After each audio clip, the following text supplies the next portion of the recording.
शेरू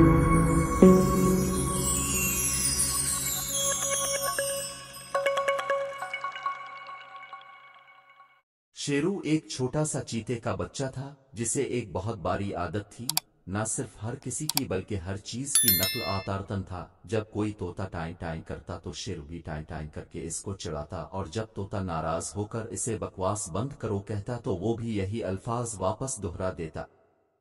एक दिन वो ऐसे ही मटर गश्त के लिए घर से निकला।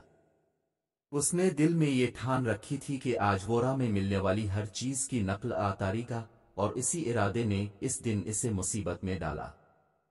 पहले इसने एक चमगादड़ को देखा जो एक दरख्त की शाख से अलिफाल्टा लटका हुआ था। वो इस तरह लटक कर सोने की कोशिश कर रहा था।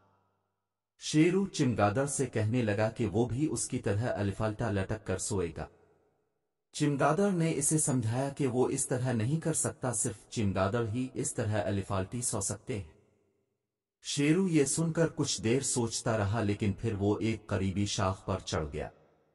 अपने पांव इसमें अटकाए अलिफाल्टा लटक गया। उसने चमगादड़ को शब बखैर कहा और आंखें मूंद ले। अगले ही लम्हे वो मुंह के बिल जमीन पर आ पड़ा। चमगादड़ ने इसे याद दिलाया कि वो पहले ही इसे खबरदार कर चुका था। शेरू ने खुद को संभाला और आगे की तरफ चल पड़ा। रास्ते में इसे एक सारस मिला जो एक टांग पर खड़ा था।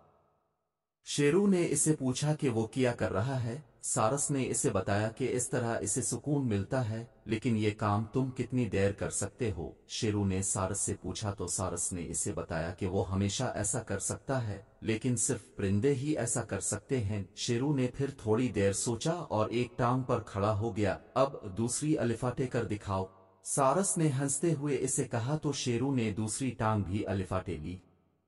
इससे वो फिर मुंह के बिल जमीन पर जा गिरा। मैंने तुम्हें पहले ही खबरदार कर दिया था, सारस ने इसे याद दिलाया। शेरू ने खुद को संभाला और आगे को रवाना हो गया। रास्ते में इसे भूरे रंग का एक गिरगिट मिला जो सब्ज पत्तों पर बैठा हुआ था। गिरगिट के बारे में हैरत अंगेज बात यह होती है कि वो अपनी मर्जी से रंग बदल सकता। गिरगिट ने शेरू को देखा तो फौरन सब्ज रंग में खुद को तब्दील कर लिया। शेरू सब्ज पत्तों में अब इसे देख नहीं सकता था। शेरू ने इसे आवाजें दी। वो इसे आदेर अलिफादेर ढूंढ रहा था। तब गिरगिट बोला कि वो अभी भी आदेर ही है, उधर देखो। वो एक छलांग लगाकर बड़े से सुर्ख फूल पर चला गया और अपना रंग भी सुर्ख कर लिया। शेरू ने इसे कहा कि अब वो इसे देखे और फिर खुद सब्ज घास पर लौटने लगा। अब मैं सब्ज रंग का हो गया हूँ, शेरू ने गिरगिट को कहा। लेकिन गिरगिट ने कहा कि हर गज वो सब्ज नहीं है, सिर्फ गिरगिट रंग बदल सकते हैं। ये सुनकर शेरू दोबारा सोचने लगा और फिर कीचड़ में लूटपोट होने लगा। अब मेरी तरफ देखो, अब तो मैं भूरा हो गया हूं ना, इसने कहा। फिर वहां पर सफेद मोरों के बेशुमार पैर पड़े हुए थे। वो इनमें लूटपोट होता रहा और सफेद पैर इससे चिमटी गए।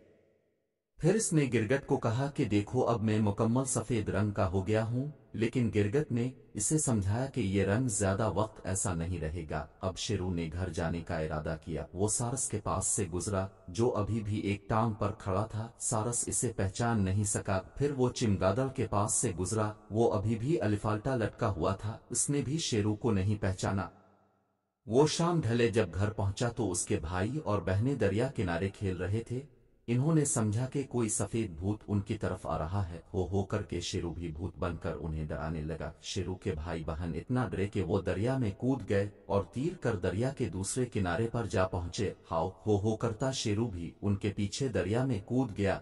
लेकिन जाहिर है जैसे ही इसने दरिया के पानी में छलांग लगाई तो कीचड़ और सफेद पैर उसके जिस्म से अलहदा हो गए। जब दूसरों ने देखा कि वो तो शेरू है, भूत नहीं है, तो वो बहुत नाराज हुए। सब ने इसे गल्ला किया। शेरू ने उन्हें यकीन दिलाया कि वो तो सिर्फ उनसे मजाक कर रहा था, लेकिन वो इसे माफ करने के लिए सिर्फ एक शर्त पर राजी हुए कि अगर वो वादा करे कि आइंदा किसी की नकल नहीं आतारेगा। शेरू ने उनसे वादा किया और तब से अब तक फिर किसी की नकल शेरू ने नहीं आतार।